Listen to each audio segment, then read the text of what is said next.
So at this point, I have to remember I'm talking to future you. You would already have seen Posh Maid, Series 2, Episode 1. So I've got to remind myself I'm talking to you lot in the future. Anyway, this is my bit of a commentary about Episode 1. Mincho mug, of course. And if I could, I'd send Konami some toffee coffee. I got some vanilla, caramel, maple syrup coffee, all kinds of flavour coffee. Anyway, back to what I was saying. What I'm probably going to talk about, what I intended to talk about, is where the series is going, Series 2. And we start in 1918. And as you know from the end of Series 1, Misa went to war. So I'll talk about it as we go through. These things will come to me as I see things. So I'm going to watch it in the editor. I haven't even rendered a final render to upload to YouTube yet. I haven't done that yet. So these are all the individual sections here on the left. All these are the individual scenes. Some of them contain 2 or 3 scenes together. All the way down. And above that, just bits and bobs. Bits and bobs that I add on for the final render. No, it's not a technical thing. I was going to show you how long it is, Brock. You've already seen it. I can't remember, you've already seen it. Let's start anyway. Now I put this on at the beginning because in the past, not so much now, you get comments, oh, you're making money from Bandmaid. In fact, it's the other way around, completely the other way around. Bandmaid are making money from me. They own the copyright, so it's up to them. They can monetize it. I can't. It's simply not allowed to monetize anything you don't own.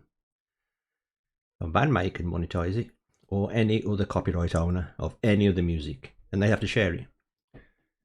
That's up to them.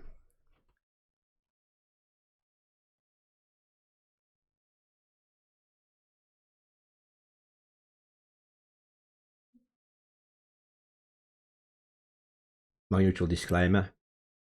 I had a comment about a week ago after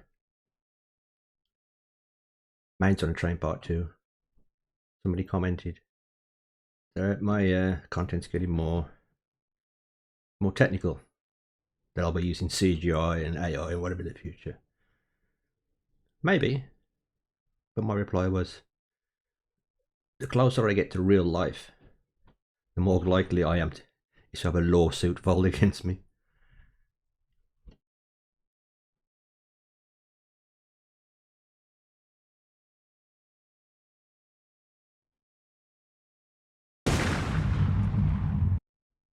This war footage is taken from Downton Abbey.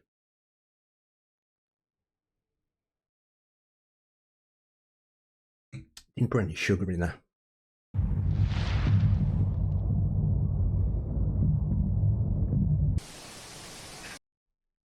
The purpose of this is to show the years passing by. But you probably already guessed that. Well, I hope you did.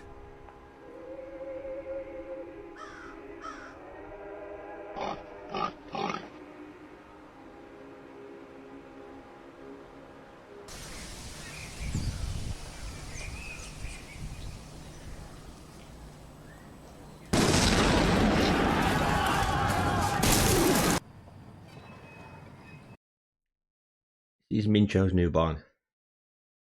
I thought it's time to get Mincho a permanent place for her experiments.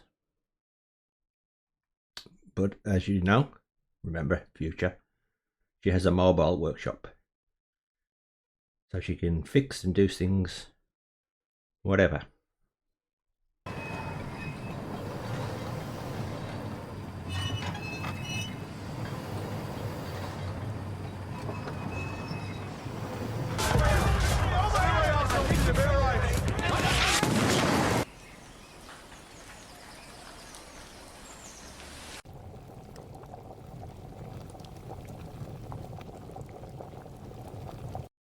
Only you can tell our cook's cut her finger and there's blood on it.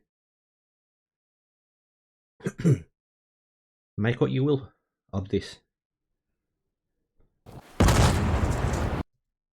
This background video is from the video game Sniper Elite.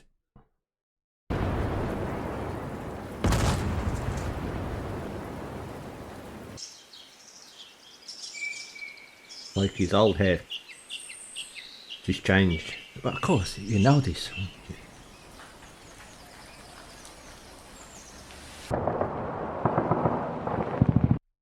You spot him? Mr. Bean? Rowan Atkinson, who also plays Blackadder.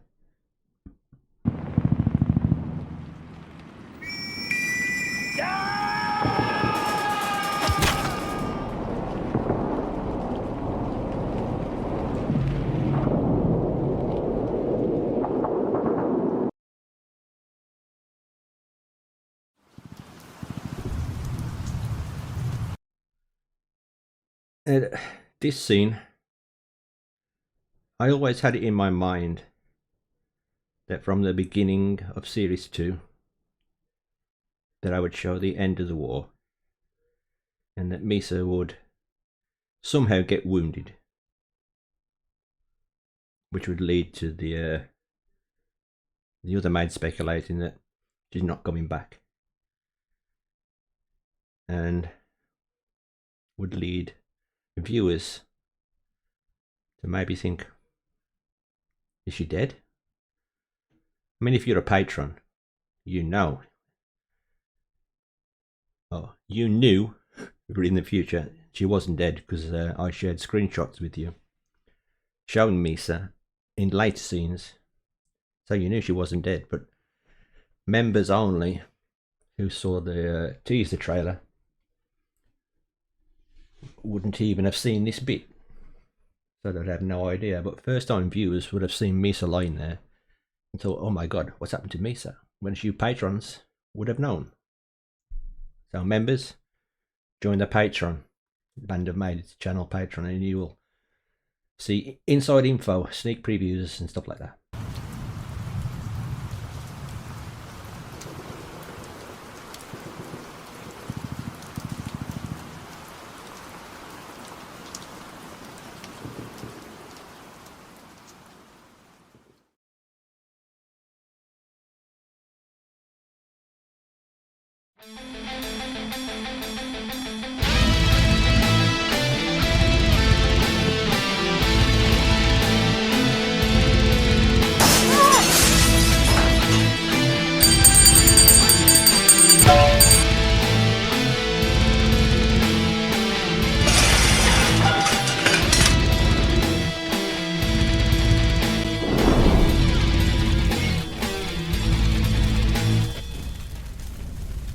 Slightly different beginning, just to distinguish it from Series 1.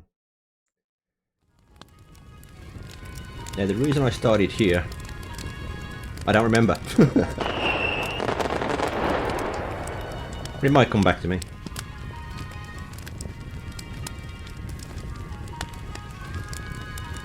Now Vic appeared because I like Vic. I think he's a great character.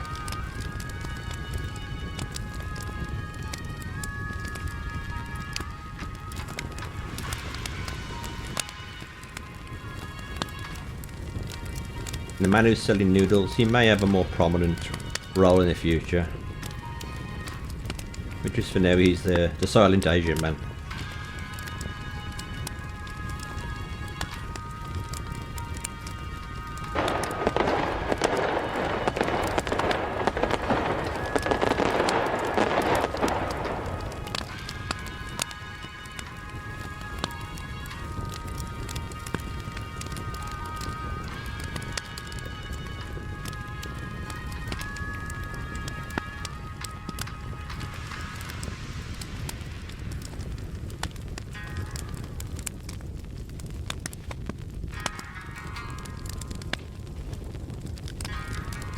The series 2, I did a lot of new facial imagery for Psyche and Misa mostly. Quite a bit for Miku and quite a bit for Mincho. For Akane, I only did a couple because I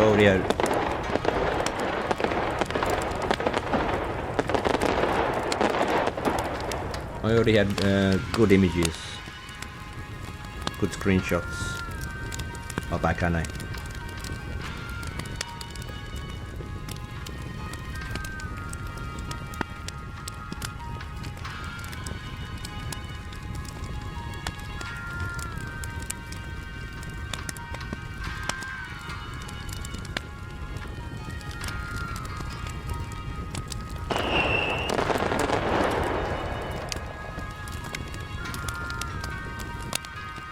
That you can notice, but the bonfire does slightly move. It's because the person who filmed the bonfire, the footage of the bonfire, he filmed it on some kind of handheld device. And as we know, when you're using a handheld filming device, it's almost impossible to keep it still. So we had to use it. It did actually, the original footage, it moved much more than this. And I had to use a video stabilizer and some manual tweaks to keep it as still as possible. It's a little bit stuttery, because this is in the editor, as you know. It's not fully rendered out.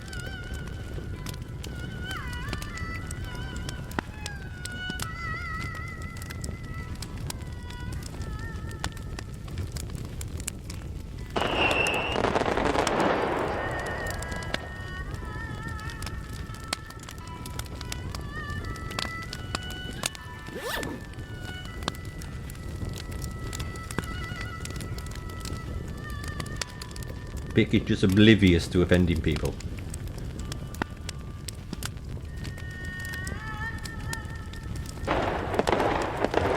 He just says what's on his mind, Vic.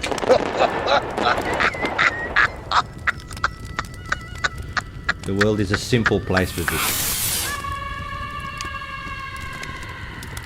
For those that didn't know, Konami's ahs and ahs is real Konami. That's her actual voice.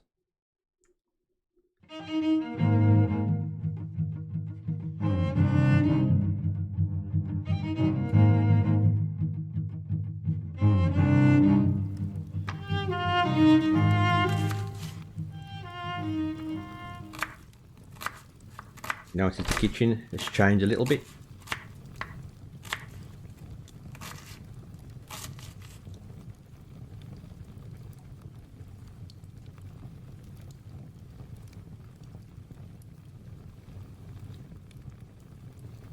The Akuk's stoves are still coal-fired. In a later episode, I'm actually going to approach this subject of Akuk stoves. I've already thought about it today.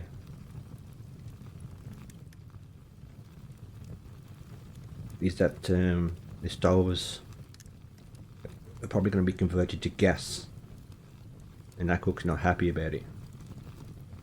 And a lot of mishaps will happen.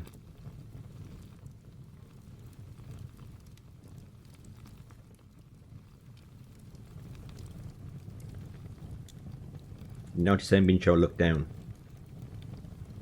when they talked about Mr. Misa-chan.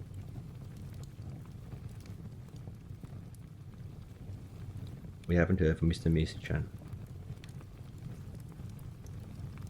No, his lordship is talking about the correspondence. And Mincho, who, as you know from now, has been receiving letters from Mr. Misa-chan. But but was sworn to secrecy, not to tell anybody. Which for her is very, very hard. So she gets up and leaves.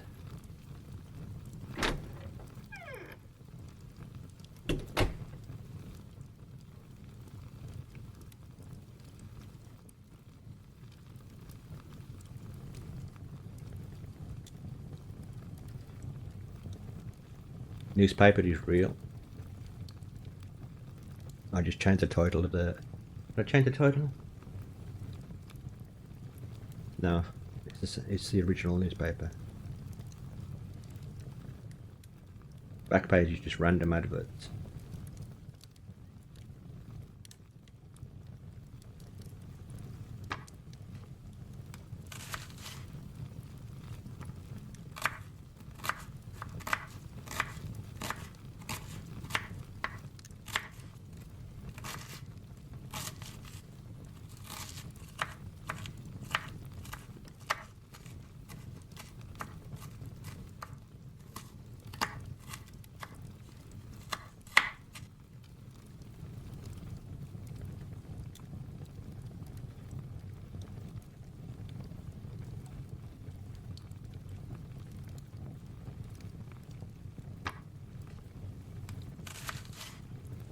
Still amazes me that in the past the upper classes had different clothes for different meals. Jesus.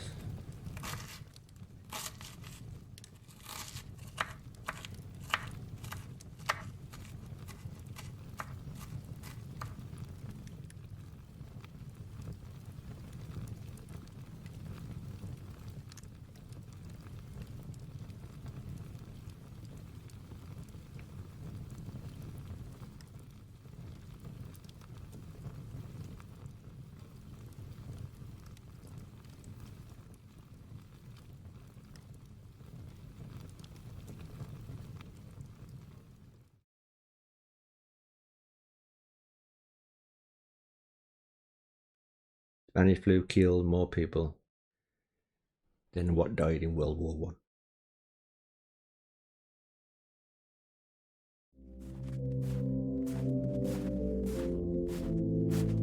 The real church that they use in Downton Abbey.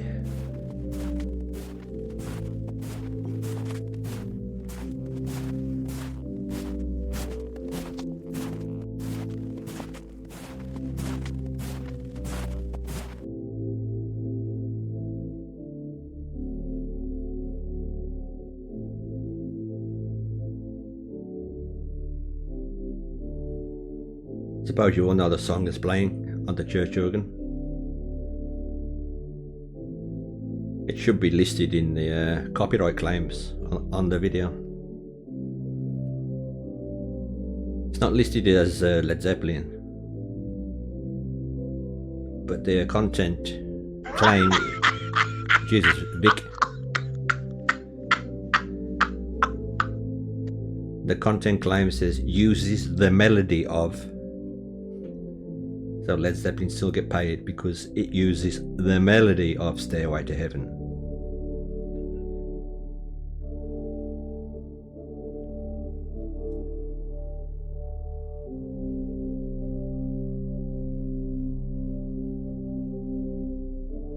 Psyche's new coat and hat,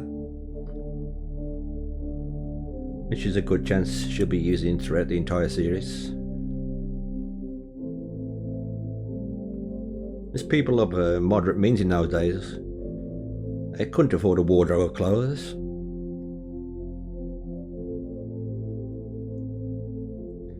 Usually had one good coat, a couple of nice hats, and that's it. Plus the other clothes, obviously, that they wore on a daily basis.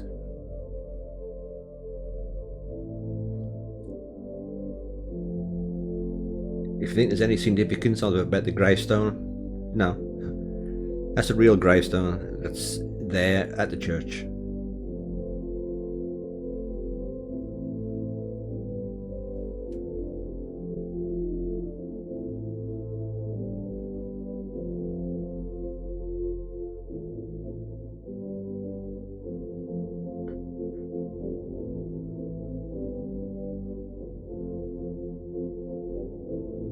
Vic's got his naked nun wine.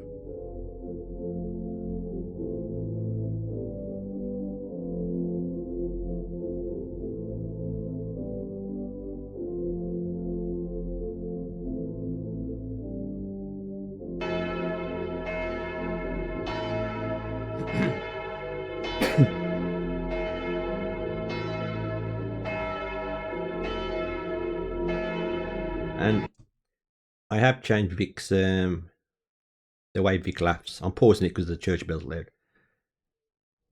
In the past, when Vic laughs, I used to move his entire body, and it's not natural.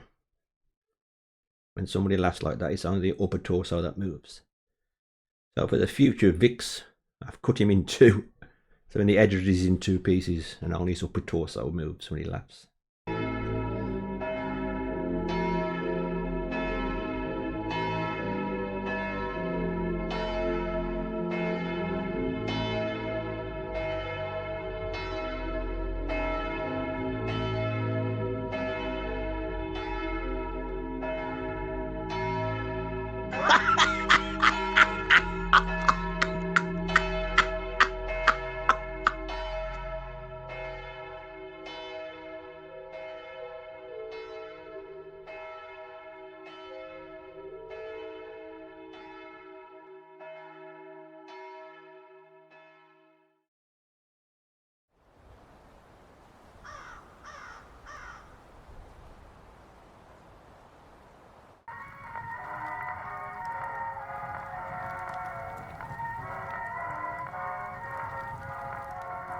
I didn't know how to start the real first scene.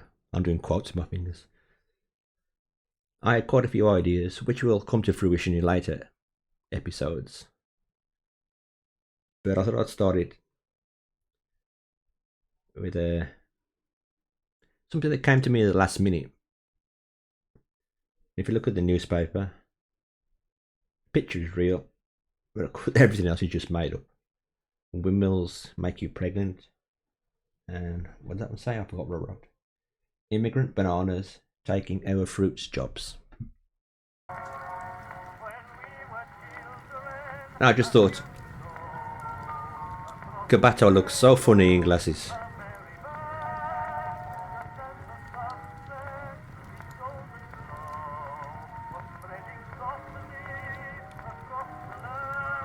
Look at the cupboard shelves. Real products from Japan.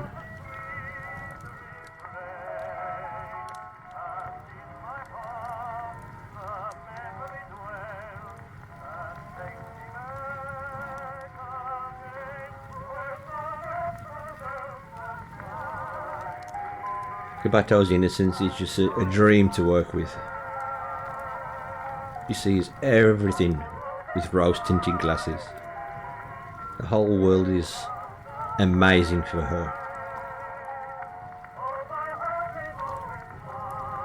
Now Akuk's spoon stuck to the pan. Came to me later on. I thought it's okay having Mincho and Gabato chat, that's funny enough. But I've got to have Akuk do something in the background, not just keep chopping vegetables. And it just came to me.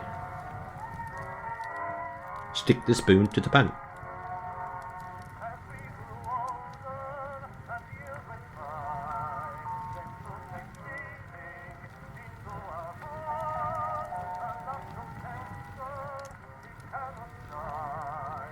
Ideas for the future episode. Gabato goes to the doctor. Potential there.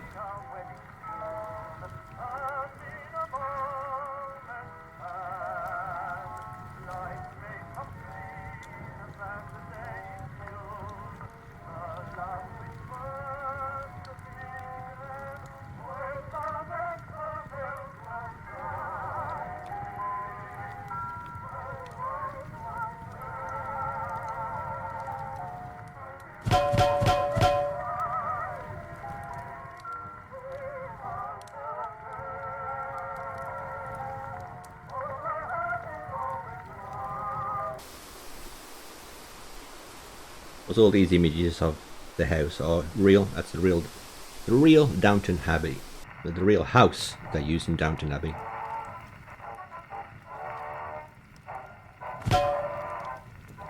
It's Highclere Castle, it's called.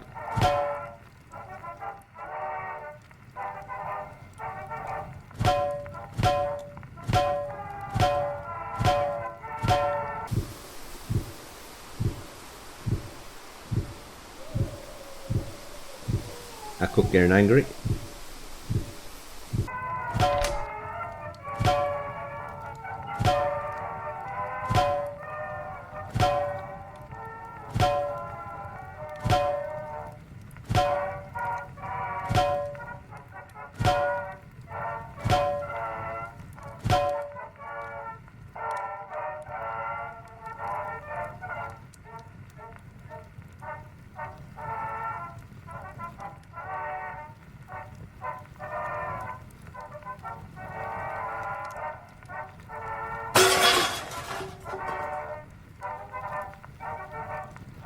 That sounded loud, that pan dropping in the editor. By the time I've uploaded it to YouTube, they use their own compression on it and they restrict the volumes. Anything quiet is picked up, anything loud is pushed down.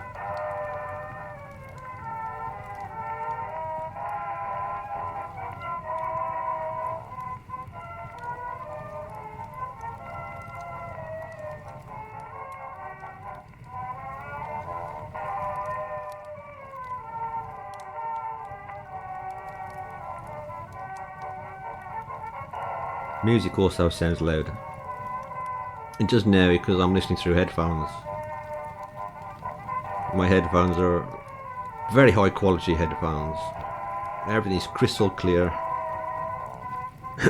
But when I'm adjusting volumes in the editor, I listen through my desktop speakers. Just a surround sound system. It's average quality. But I can hear more like what an average viewer on YouTube would hear.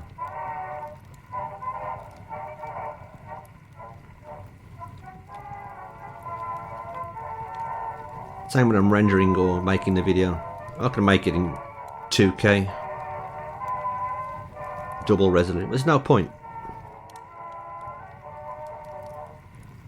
Again, the average user, viewer of YouTube, watches in normal HD, 1080p, or lower.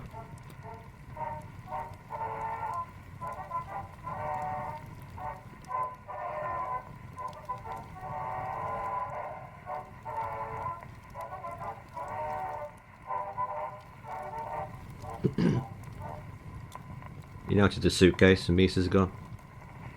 Same suitcase that was she used, or the other maid used in Maids on a Train. Thought, why not use the same? And we all buy suitcases and keep them for years.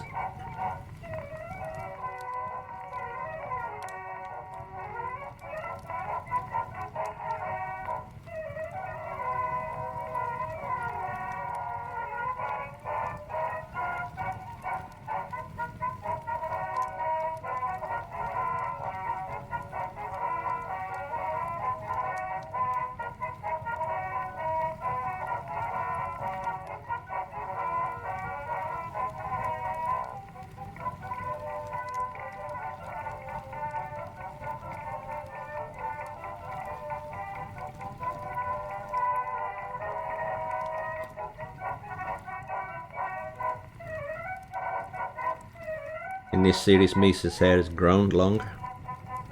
In series 1, she had a fringe all the way through.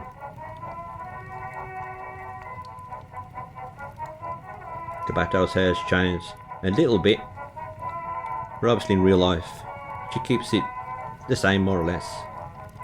Its length changes and she changes colour. And I thought, I can't really change colour.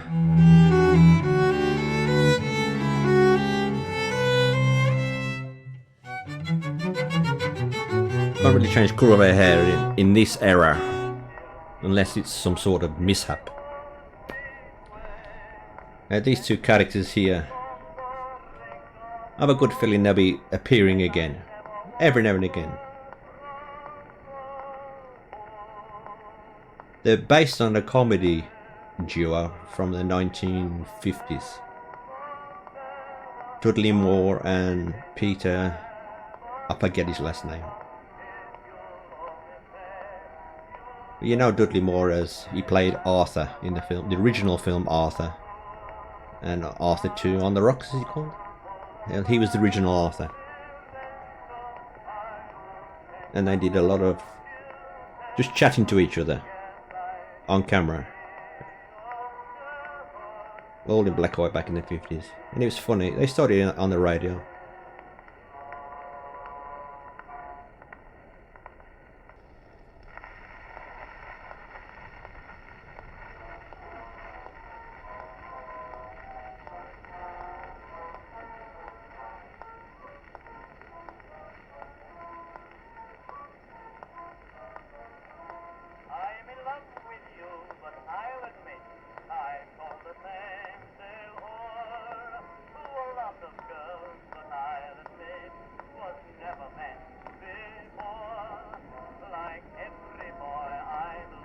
Yeah, a bit of a risky line, but I thought, fuck it. That's the whole idea. Push the limits.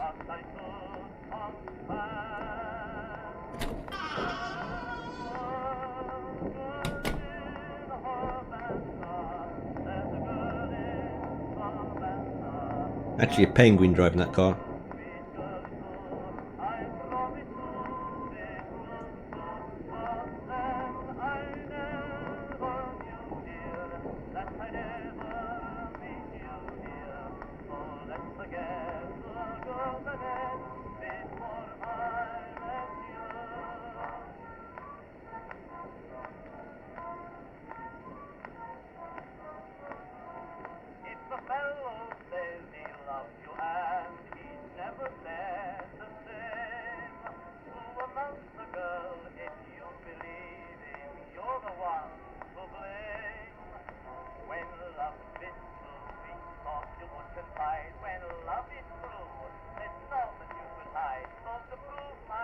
Liking Psyche's hairstyle. Obviously it's not her real hairstyle. Again, photo image trickery. It really looks like her hair. And to the fringe where the hair starts, it is her face, obviously. Up until where the hair starts. A lot of toning, a lot of video effects and shading just to get her face to fit properly, and the shade perfect. Those are not her ears. Her ears stick out more in real life.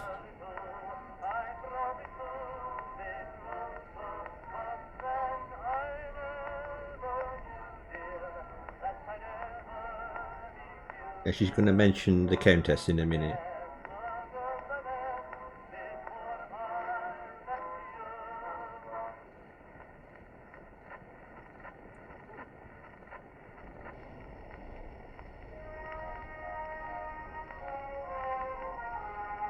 For those of you who are very attentive to visual clues and written clues, you might already have guessed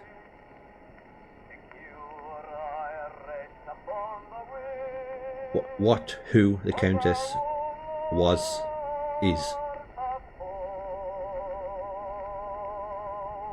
She's going to mention it now.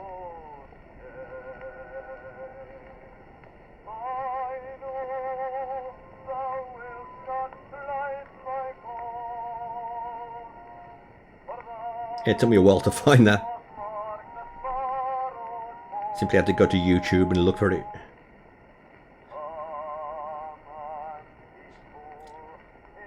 I was going to make more out of it, but I thought, nah, I already had enough content. If I wanted to, I could have, in Series 1, followed that storyline and elaborated on it. But I thought, no, just let it be mentioned. And so in Series 1, apart from where she mentioned it in visual clues, she just also mentioned it before that. Don't ask me what episode but she alludes to why the Countess isn't seen.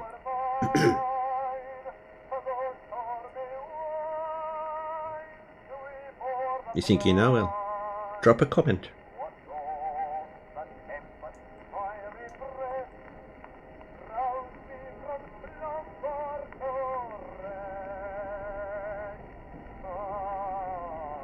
You can hear a train in the background.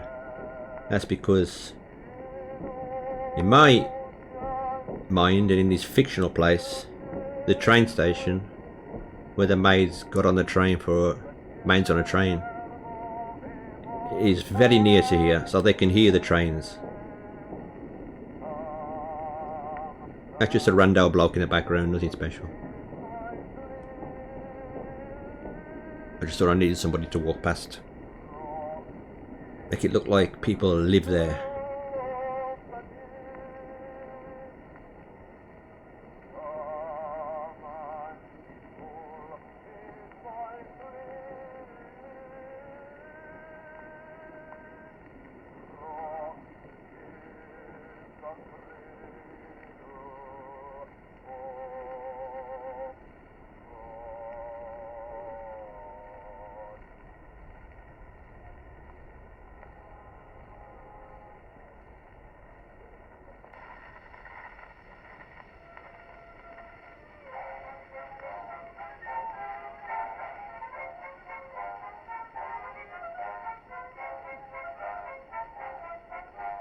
Psyche pretending that she puts on the appearance that she doesn't care. But you can tell there's something between these two, and it is mentioned in a minute.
Again, they're both alluding to something that happened in the past between them.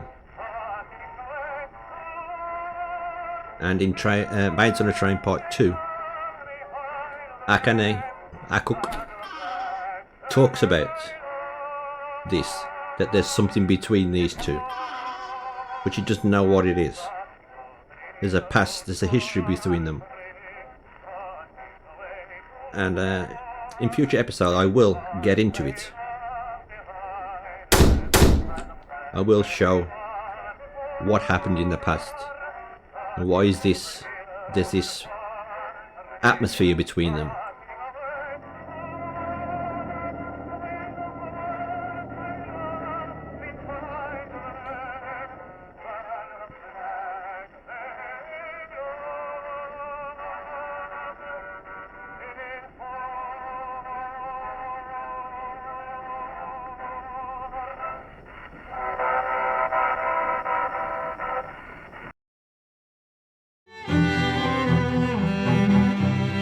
Light and plug, and why not? That's a beautiful photograph.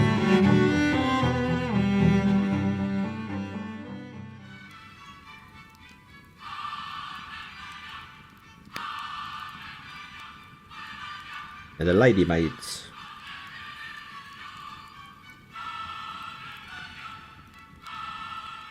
And the portrait in the background is, of course, Maggie Smith, who died while I was just finishing off Maids on a Train Part 2, and who played Countess Dowager in Downton Abbey.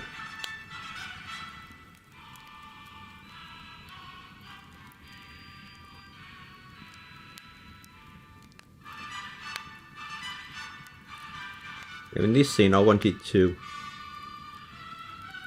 include part of the conversation talking about what Allah and I did during the war.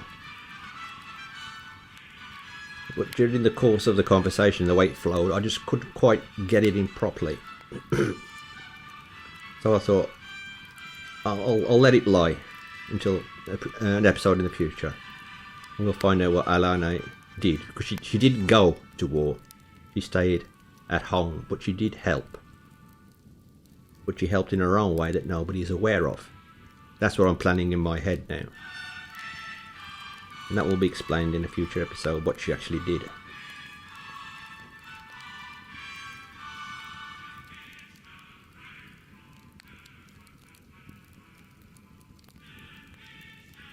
Bottle of posh wine in the background, of course. Reach with a glass of milk. Oh, sorry, Lady Karen Name.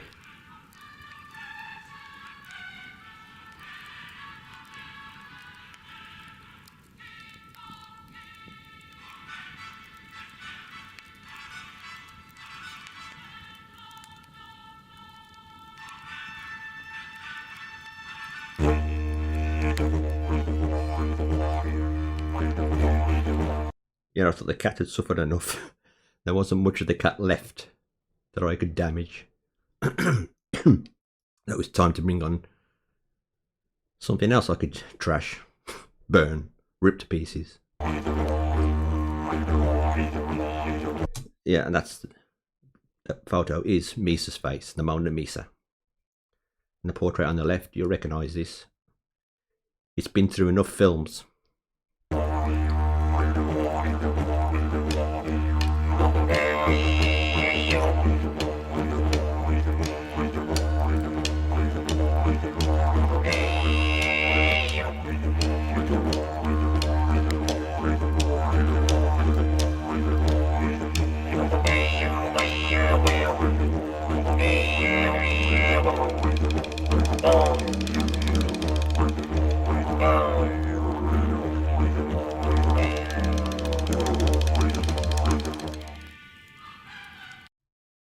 And also you'll see on the mantelpiece the portraits of all the lady maids.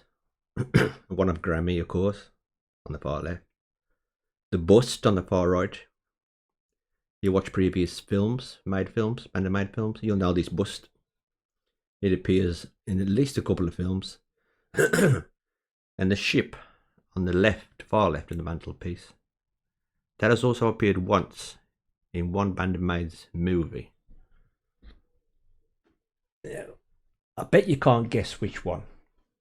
It appears for maybe a minute.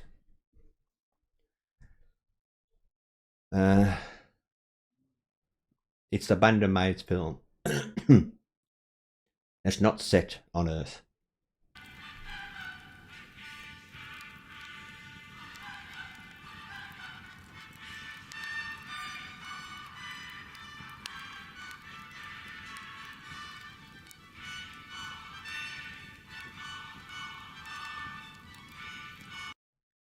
This is so Monty Python. Just walking in with no trousers on. Any woman's underwear. Why? There's no reason to put an explanation. It's just rich and eccentric. And that's it.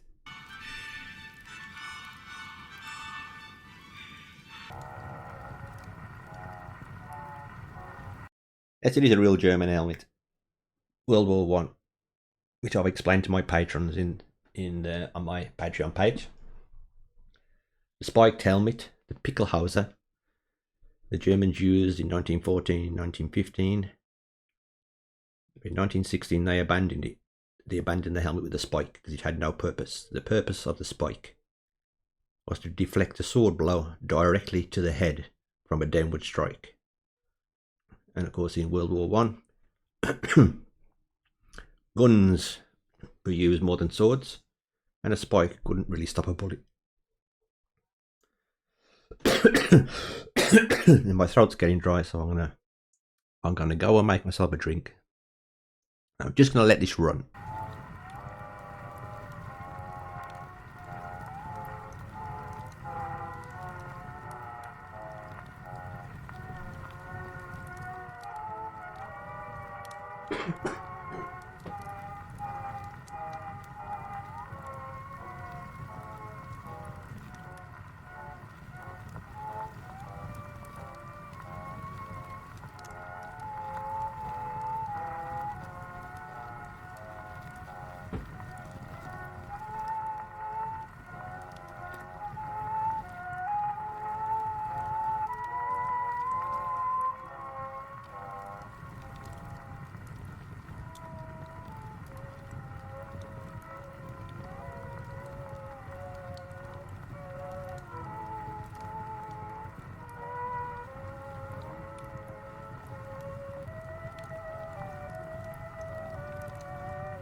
And I'm back. I have a kettle that boils water in 45 seconds. Well, a cup of water in 45 seconds.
So Henry, who's Henry? Was he here? Well, Well, I wanted to introduce a new character. And he does have a purpose, a reason at the moment. I could just as easily kill him off next episode. It all depends if I can think of good enough stuff to use with him. I do this a lot with characters. I bring them in, or I think they're going nowhere. You won't see them again. For now, he's just Henry, and he's Mr. Mitchan's friend who saved his life. Her life.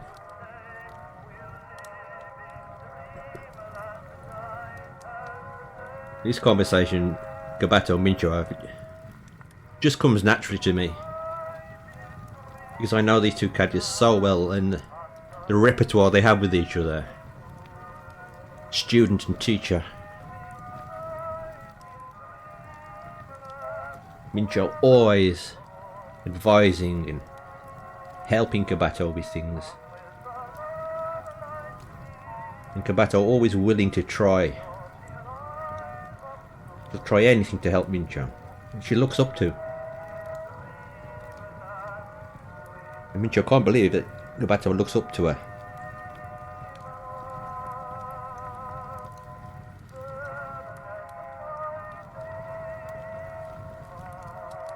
I also have a great scene planned for when these two meet. And they meet in Japan.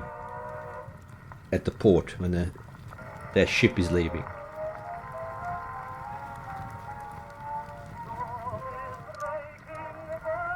And as I wrote in the closed captions on Maids of Train 2, when they all first met, none of them were maids. Well, one of them kind of was. But none of them had a career or a job as a maid when they all first met. And they all met at different points during the voyage to England, which we'll discover as the episodes go by.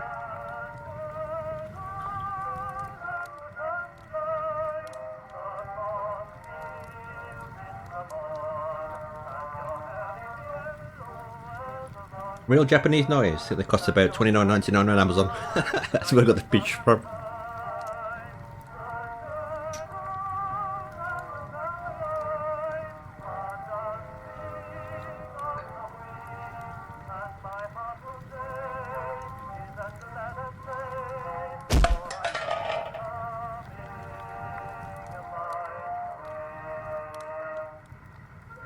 And at some point I've got to mention, because of the relationship between Kabato and Mincho, somebody has to say, are you happy being Mincho's guinea pig? Kabato will reply at some point, in an episode in the future, guinea pigeon, Paul, not guinea pig, guinea pigeon. I'm a guinea pigeon. I've been waiting to drop that in somewhere, and I will.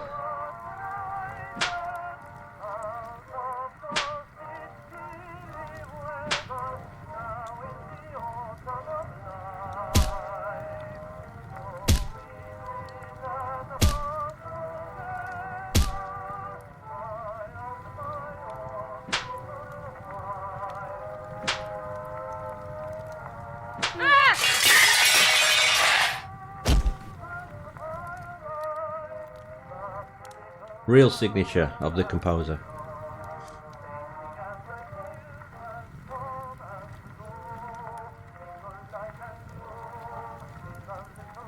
What's wrong with Psyche? Good job on watching this now. I'm going to zoom in. I need to check that. Oh, I thought she was facing sideways. She's not. She's still facing the front, but looking that way.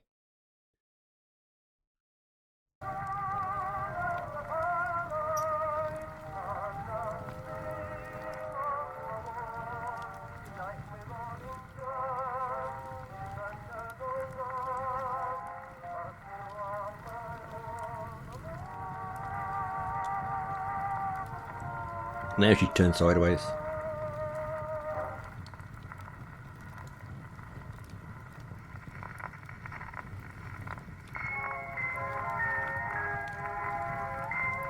I think I'm coming down with a cold.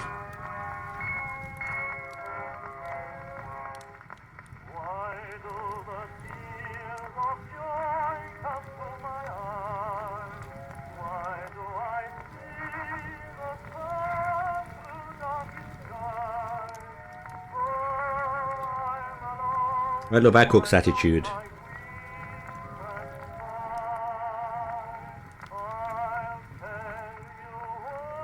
Her character develops so well.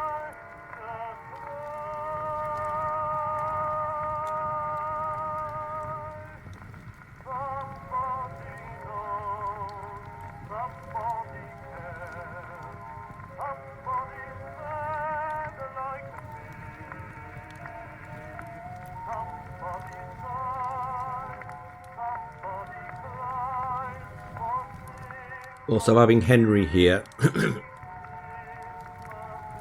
because they're such a tight-knit little group, and suddenly having an outsider come in challenges the bonds between them.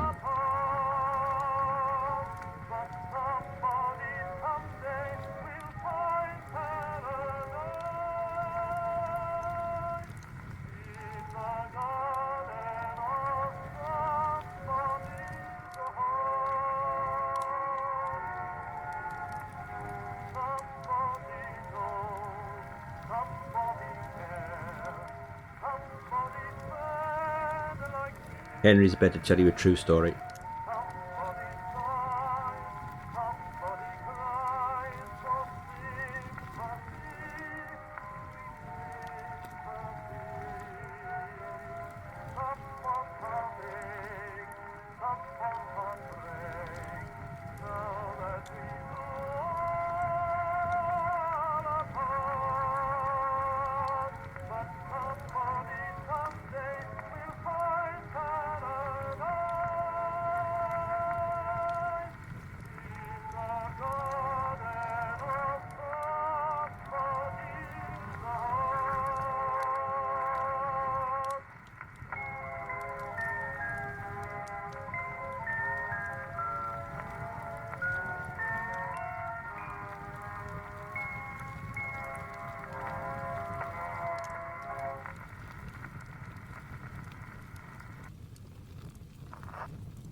What I'm going to attempt to do is that Henry will have something in common with each of them,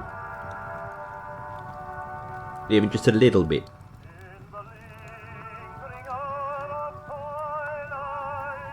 Something that each of them can have a conversation with Henry. A shared interest or a shared opinion, shared view. So there will be little interactions between each of them and Henry. And if I keep Henry in, which I plan to currently, there's something drastic changes in my head, then he will have his own side story, which I have fleshed out more or less in my head, but I'm just not sure how long it's going to take for it to come to fruition.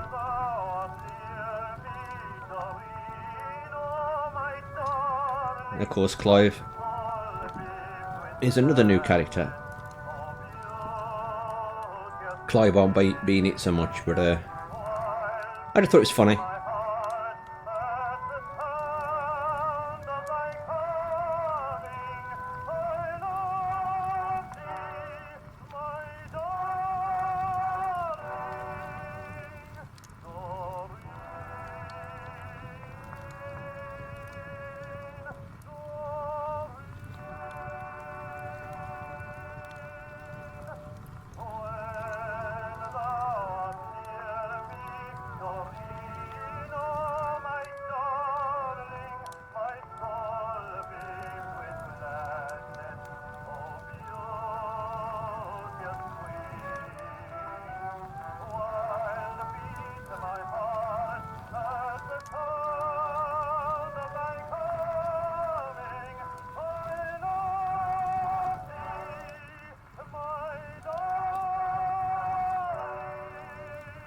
I'm also spell checking as I'm going. Kind of my last chance quality assurance. Or I render it, the whole thing tomorrow. Tomorrow being Tuesday. Tuesday before the weekend that I premiere it. I'm happy with it. What I normally do, I always plan a full render on a day when I'm going out. It can take them anywhere between 40 minutes to an hour to do a full render. So I usually start it and I go to the supermarket. When I come back it's done.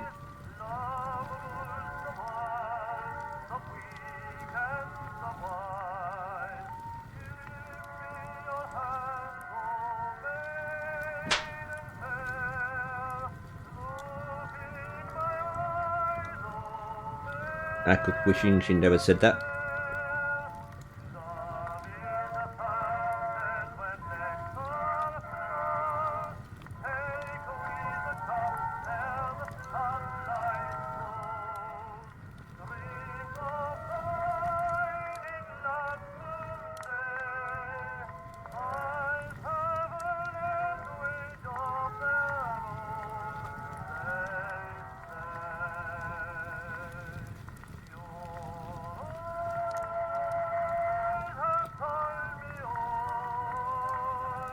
Also, a lot of the hands and the arms that are used for the characters are their real arms and their real hands.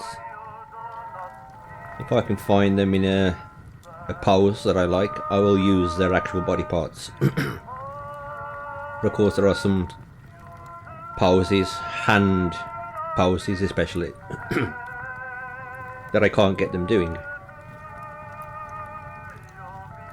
So I use third party, so to speak, hands.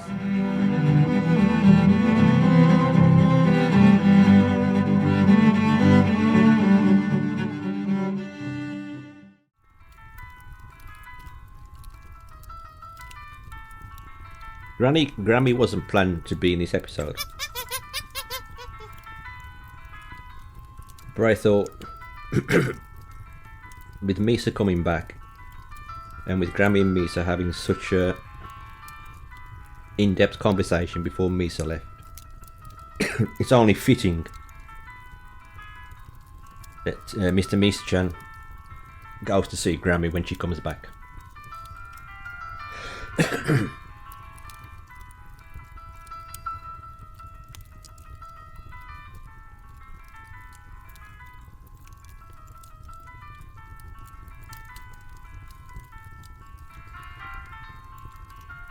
You see we're approaching Christmas now. See the tree going up.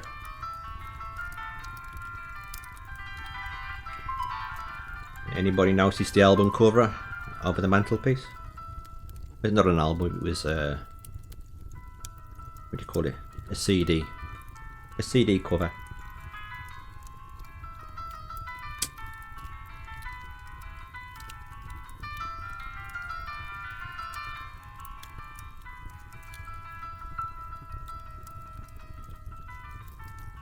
This beer, stout, it's a stout that you're seeing, it appears throughout this episode. Real beer, you can buy it. It's been around for hundreds of years. Well, 100 and something years.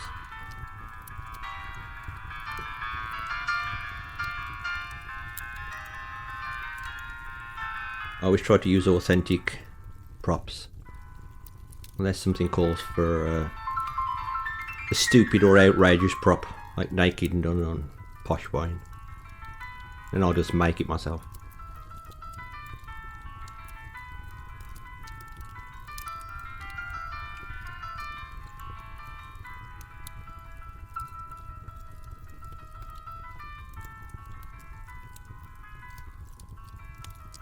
This room, again, real room from Downton Abbey. All the rooms are real, except the kitchen. The kitchen I had to totally make.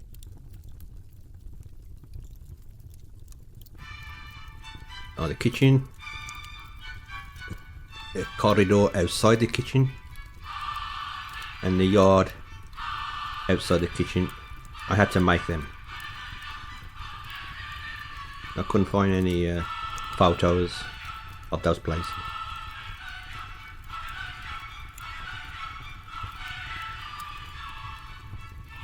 The rest of the interiors are real interiors of Downton Abbey.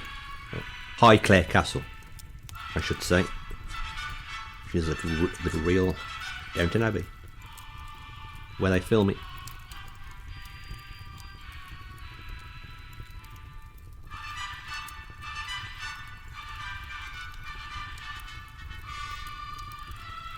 For this scene, I searched for people holding a deck of cards. Now, Grammy's holding a deck of cards. You can easily find images of people holding cards like that. But Clive the Chimp holding cards at an angle, practically impossible. So, I looked and I looked, I thought, screw this.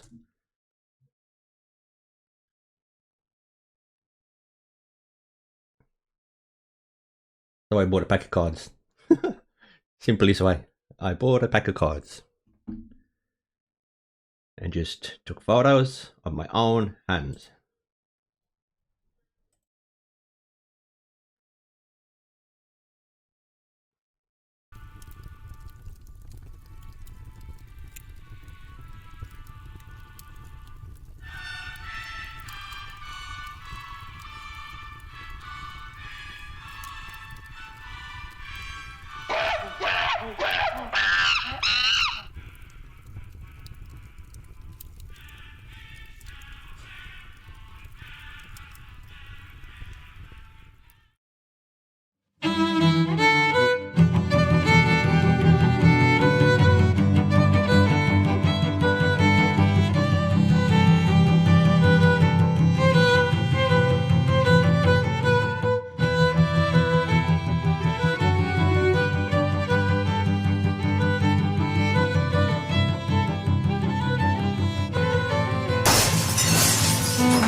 I thought it was important to show the maids do actually work there.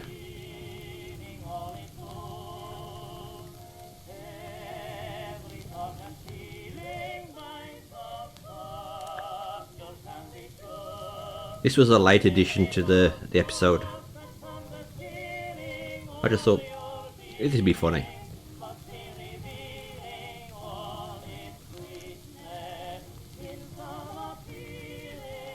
And from this setup would lead to more funny reactions later on when people see Minshaw's face after Kabato's put her makeup on.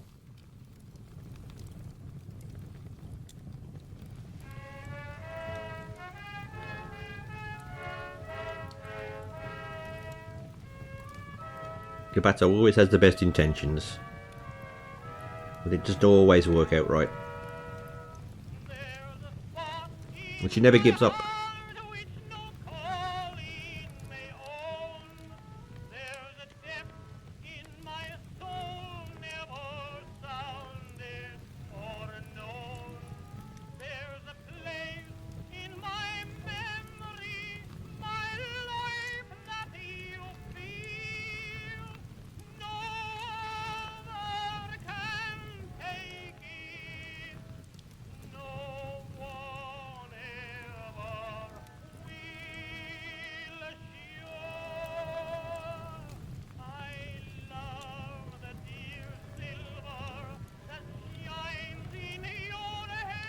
I was intended to keep the maids out of any romantic relationship forever during this series. But the potential that could come about, the comedy that could come about from one of them entering into a relationship, and how that affects the bonds between the group, is irresistible. I've just got to get it right. Right time, right scenario. As it does in real life, where there's a small close-knit group of friends and one of them starts a relationship, it affects the group. And I'm sure it does in real life, or has happened in real life, to bandmate. But in their case, in the real life, they've obviously managed to keep their private life private, and are completely committed to bandmate, which must be a difficult juggling job, juggling a private life with maybe they have families. I heard rumours that Akane is married and has a child, and Misa too.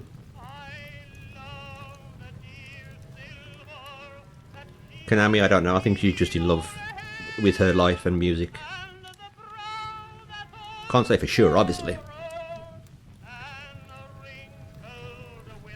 And Miku in real life, I'm sure she's had relationships.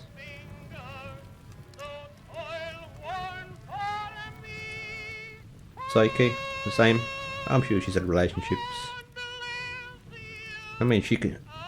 All of them could have the pick of any man they wanted. Which could be a problem sometimes, you have to pick. Honestly, if you have the pick of everybody, you never choose the right one. Or you get bored and change your mind.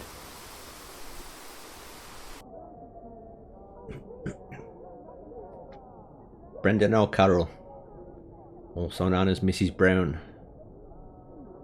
from the Mrs. Brown Boys movies and the long-running BBC TV programme.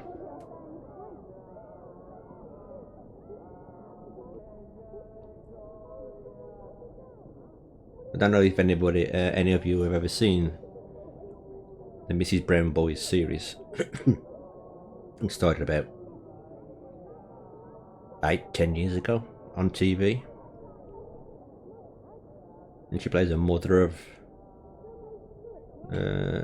3 boys and a daughter, Irish. But before it was a TV series, it was a play. They did a lot of plays, Mrs. Brown Boys plays, and before that it was a radio show. And it was a very successful radio show and very successful plays as well. And the BBC approached her years and years ago, asking her to do a TV series. Australia approached him because he's obviously a man, Brendan O'Carroll. And when they approached him, they said, "We want you, and we're going to cast this person as your daughter, this person as your son." And he said, no, I'm not having that.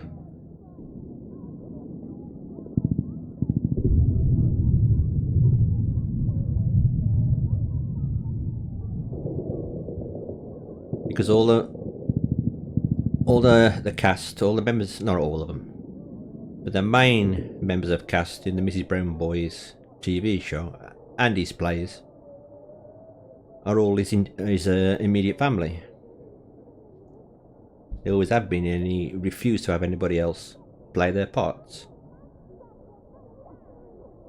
His real life wife plays his daughter in the series.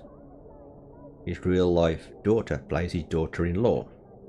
And his real life son plays the rogue. I forgot his name. He's not a family member in the TV series. But they've been working together for years, and obviously some of them family. So he told the BBC, no, I won't do it, unless I get to keep my cast.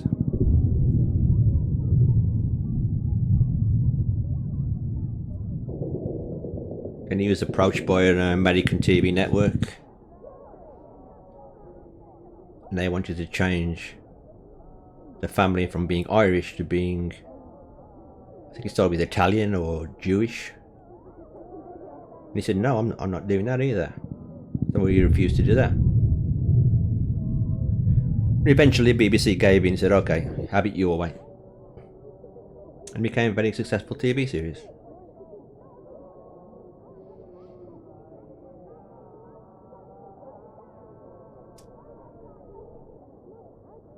I've had this scene in my head for, months.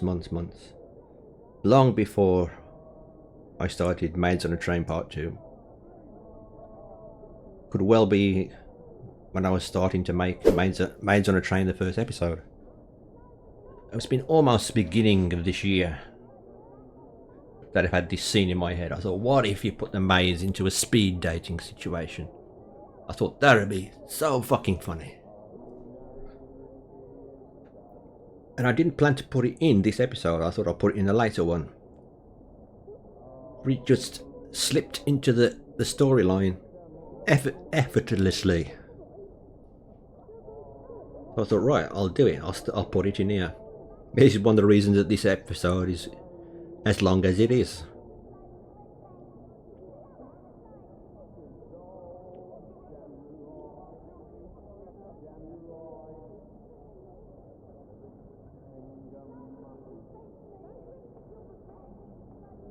Introducing Mincho's Marwell workshop, which will come into play every now and again in the future.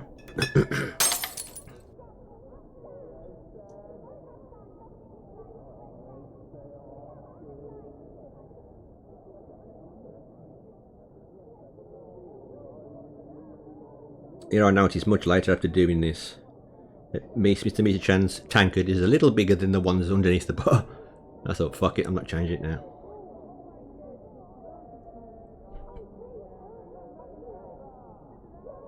Gabato completely misunderstanding what he's talking about, as usual.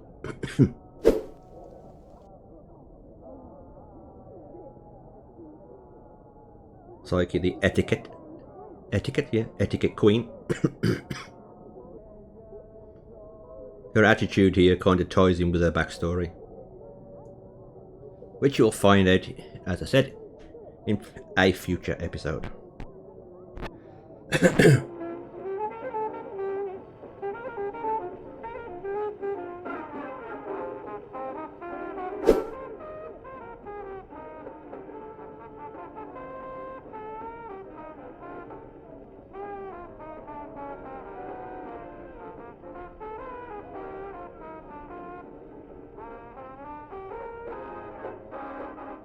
This is how Gabato doing Mincho's makeup, tied in nicely with this.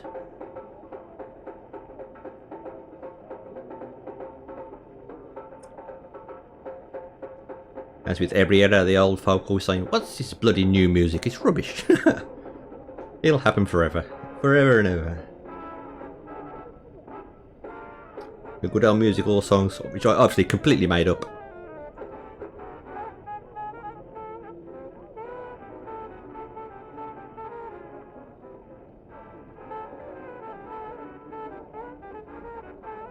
They're not far off from the names of songs and real bands.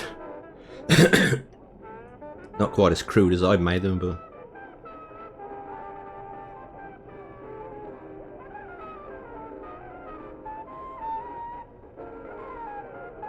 when I wrote that, I got to be nuts in my stockings. I thought, fuck, I'm gonna have to make up a song called I Got to Be Nuts in My Stockings.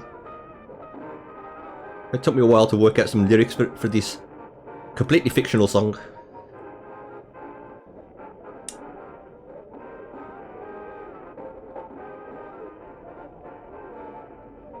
And at this point, in the next line, I realised after the fact, it doesn't actually fucking rhyme. But I thought, okay, let's get Mrs. Brown to say that. That's me thinking, that don't rhyme. But fuck it, let's get on with it. So real life realisation I put into the content.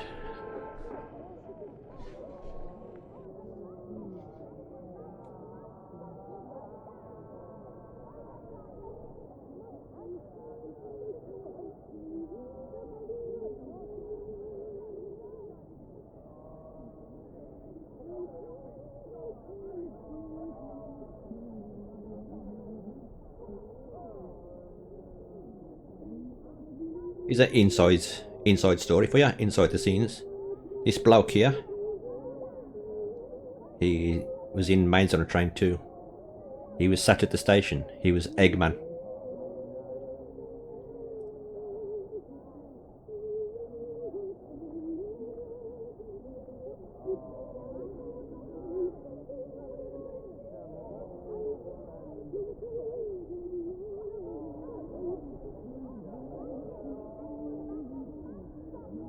When I'm using extras, I very rarely use the same people, making quotation marks. I very rarely use the same people more than once.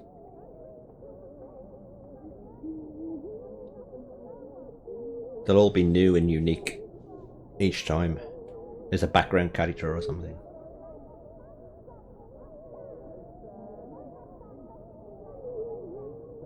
But in this case I thought, okay, I have a nice pose of him sitting, various angles of him sitting. In Maid on a Train 2, he's sitting facing forward with his egghead. I thought this line is perfect to upset Psyche.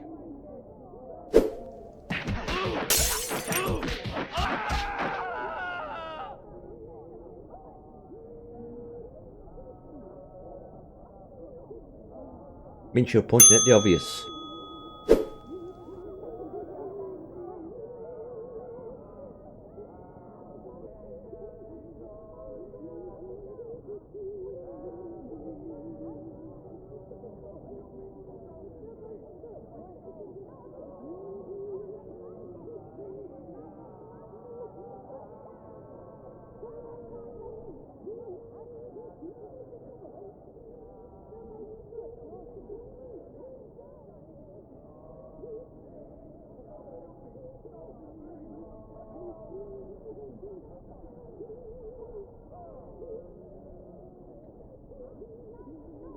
The way that Kabato talks is not a reflection of her being stupid in any way.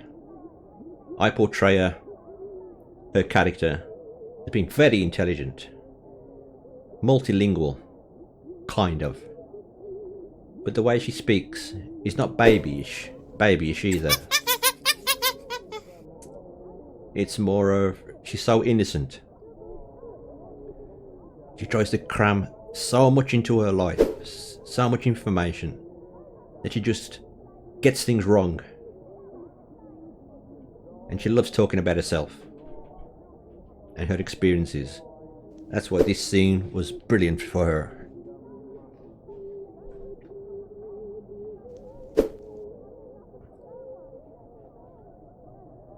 Masters and Princesses doesn't exist yet. It might come about in the future.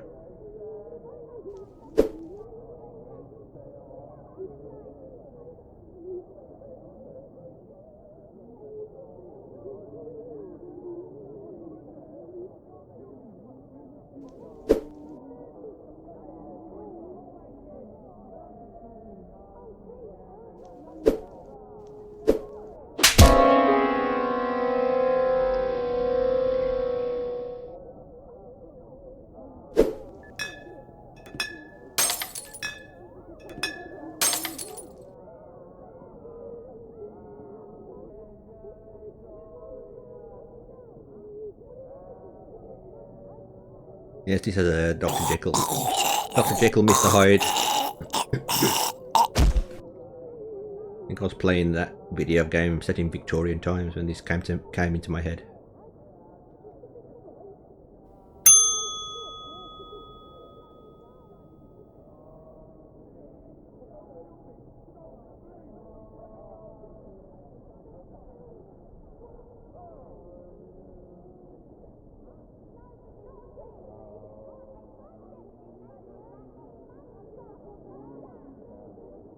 The man singing in the background is singing God Save Our Queen.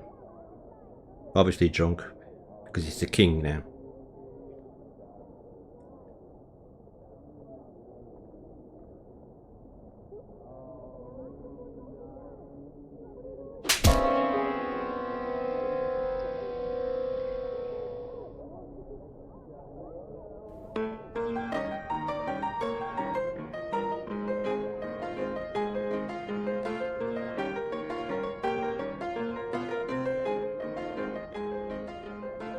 This music is more American than British. But it's at the time, in this area, in this era, when the American influence, especially after World War One, the American influence was slowly creeping into British life. With Ragtime is another example.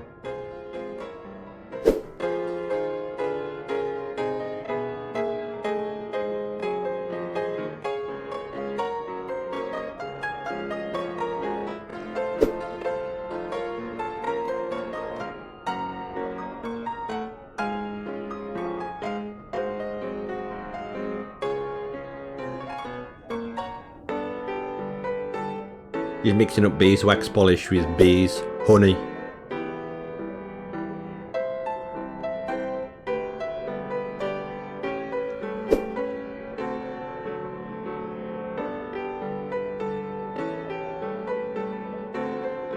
Just came to me that line.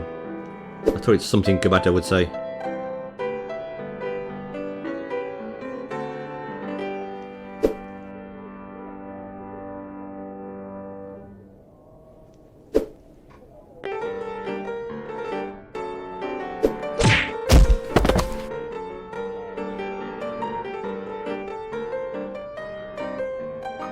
Notice her drink. That drink has gone through the ages.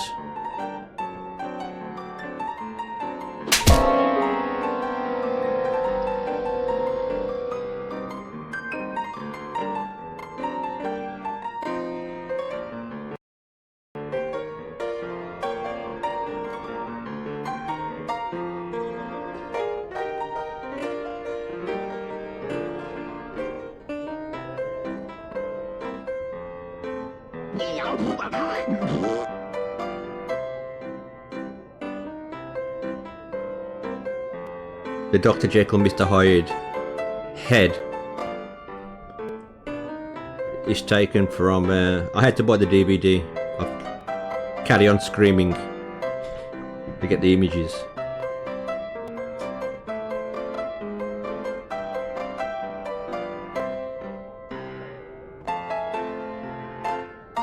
Yeah, sometimes I buy a DVD just to get one image.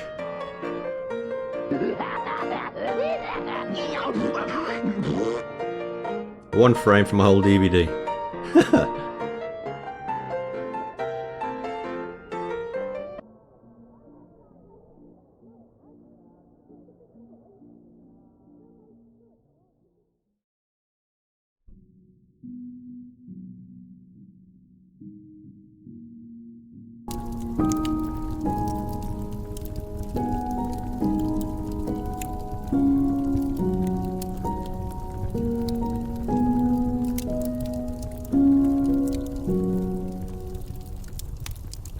This ending it evolved naturally.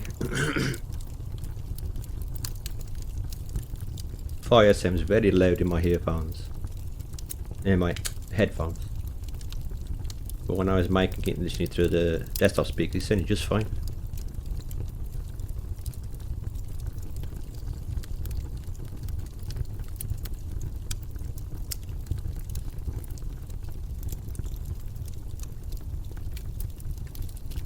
Can't please everybody. Some people listen through headphones, good quality headphones, think, whoa, the volume is off on some of these things. People that listen through tablets, normal $10 desktop speakers, everything sounds fine and leveled. Well, towards the end now, and I've seen one mistake I want to correct. I won't tell you what it is.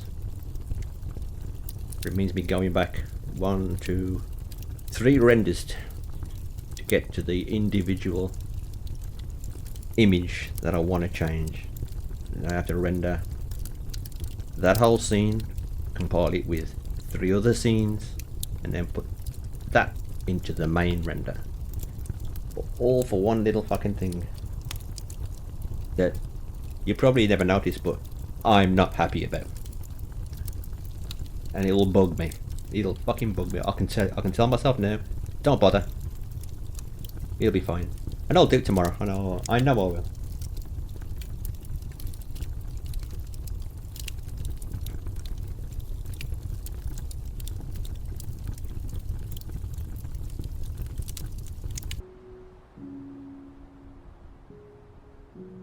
I like this ending. I wasn't sure what I wanted the maids to do. Little by little it came to me. I know what Psyche and Mr. Mitachan were going to chat about. But I wasn't sure what the maids were going to do while they were chatting. And I couldn't leave them out of the final scene. They all had to be there.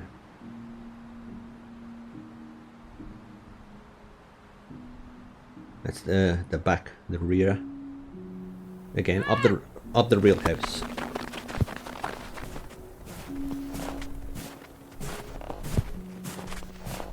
Akane's animation was long, and so was this animation of Gabato throwing snowballs. It's a long animation to do, but worth the effort.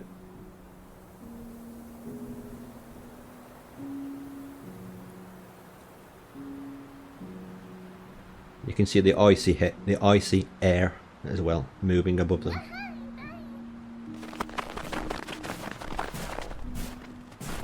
That's a video effect that I put in last.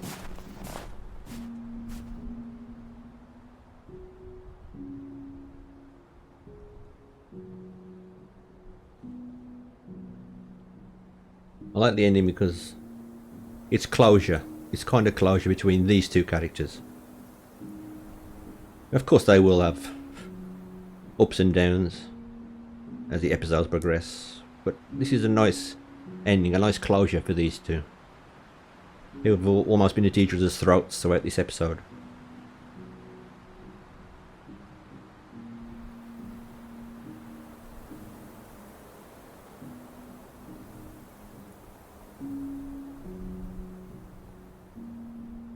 Where am I going in the future with this series? Well, I have a lot of historical events to check, and no doubt they may as well get involved with some of them. They will get involved with politics in a small way, because the suffragette movement is coming along, women vote, so they have to get involved in that somehow. But I take it episode by episode. There's nothing long term planned. Things just come to me and I do them most of the time. I know who they are and what I can do with them. Their sheer talent gets me through it. Their sheer talent and personalities get me through every episode because I know them so well. I thought a nice smile between Psyche and Misa.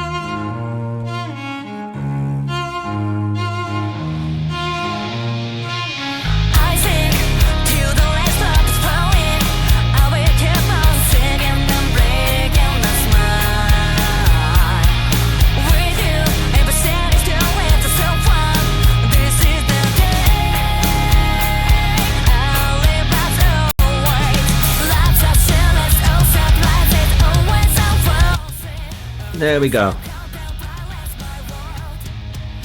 That's my commentary for this episode 1 of series 2. Hope you enjoyed it. It was informative.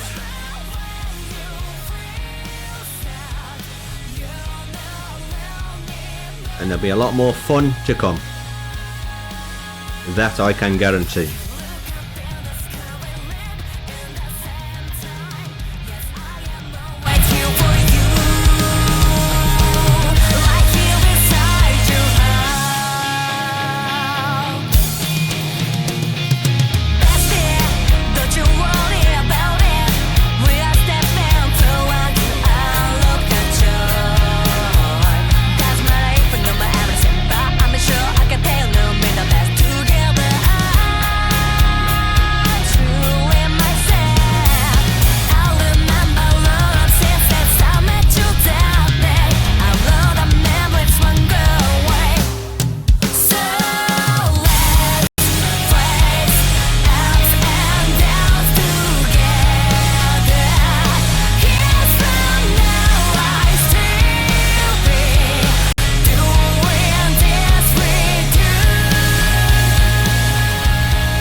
Love that song.